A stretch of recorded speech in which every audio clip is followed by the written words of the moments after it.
This channel is for educational purposes only. Please do your own due diligence before making any investment decisions.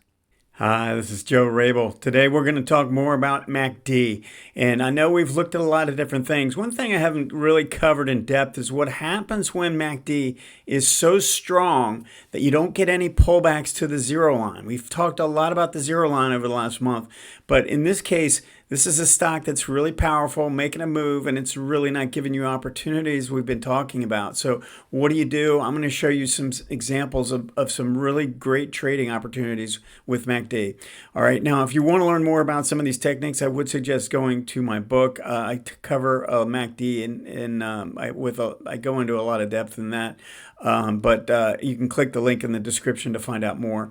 Also, if you really do enjoy this content, please hit that like button and also subscribe.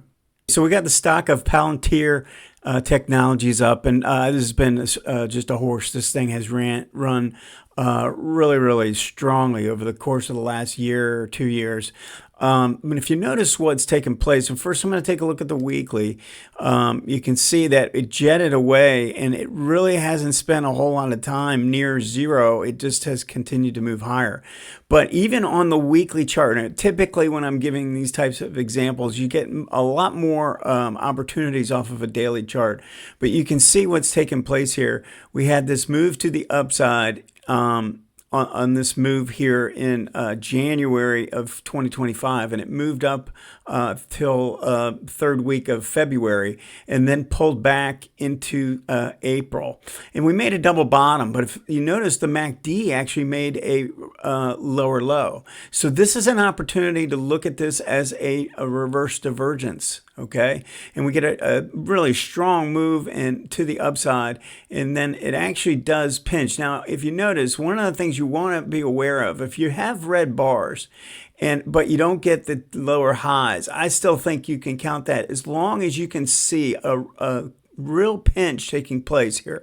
If you can't see the pinch and you don't get any lower highs, then no, it's not really a trade. But when you look at the strength of the ADX and it's holding above this 25 level, then I think we can say we've got such a strong power trend in place. We want to be looking for opportunities. Now, if you get in this, you could stay in it and trail a stop from here. But if you're trading and you're looking for other opportunities, that is another one to be on the lookout for. And then, we got this pullback to the 18. I don't know that it really qualified because we didn't have another lower high nearby.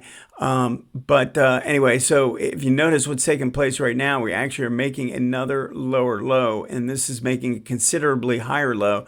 That's offering another opportunity. So again, these are some opportunities out well above the zero line. So let's take a look at the daily chart. Same thing. And one of the things I notice quite often actually is when we get a move, sometimes what'll take place is that we'll make a move, and then we'll get these moving averages moving like this, right? They're running basically parallel, and there are a lot of pullbacks.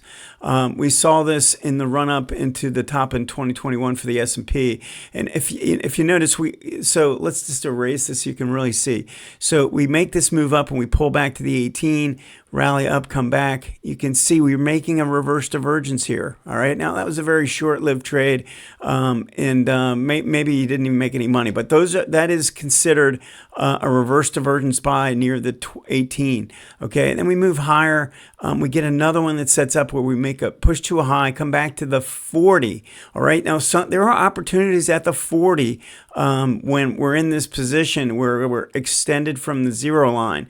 You want to be aware of that. We can get this as long as both lines are rising, and if the 18 is rolling over like that, then no, we don't really have that opportunity. But if you're making a higher low and you're doing it near the 40 and you make a reverse divergence here, then yes, you have another opportunity, right?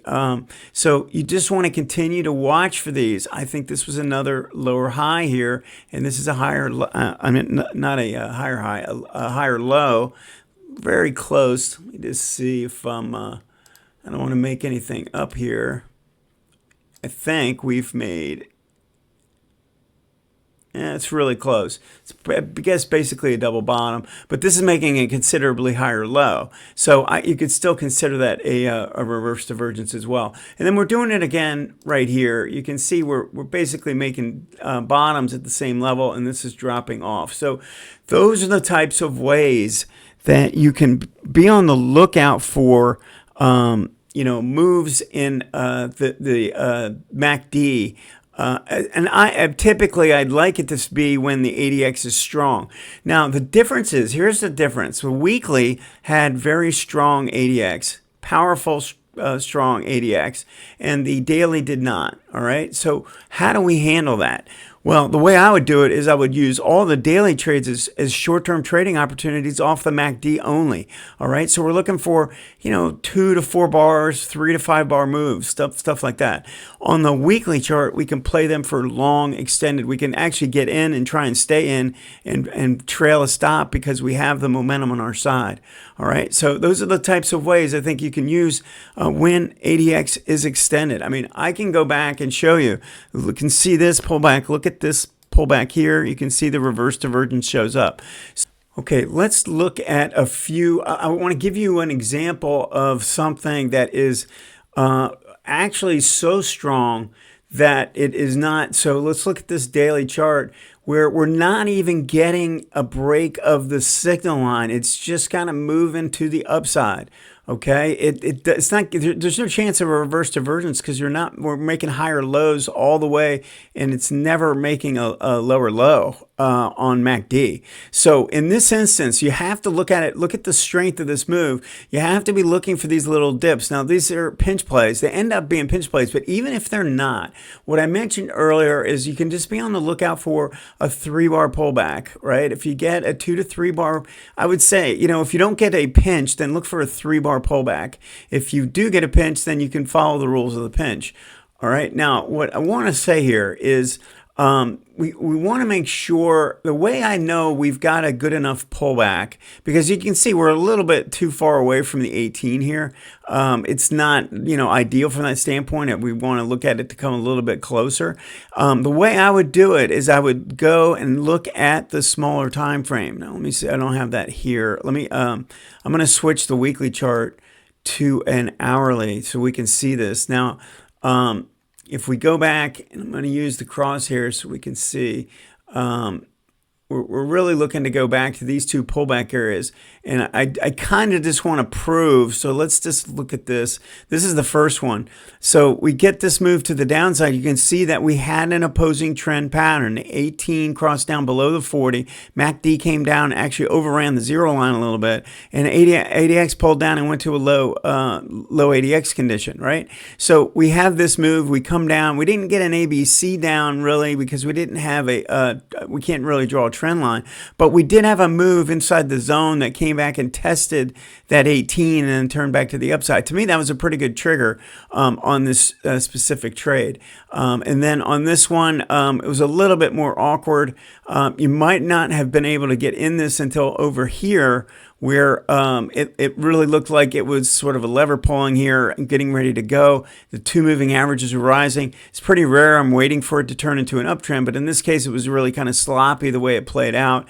And then we got this big red bar here. So I don't know. I mean, to me, those are 2 decent trigger setups on these pullbacks. So I think if you're looking at it that way, so you just want to make sure you don't want to play a trigger 1, which is where the moving average does not cross. You can, if you're going to play these types of strong pullbacks, stocks that are very, very strong that are pulling back, then you want to make sure that the lower time frame, the 18, crosses down below the 40, right? So we can look at some other examples. The reality is that every now and again you might see a reverse divergence, but sometimes they're just so strong.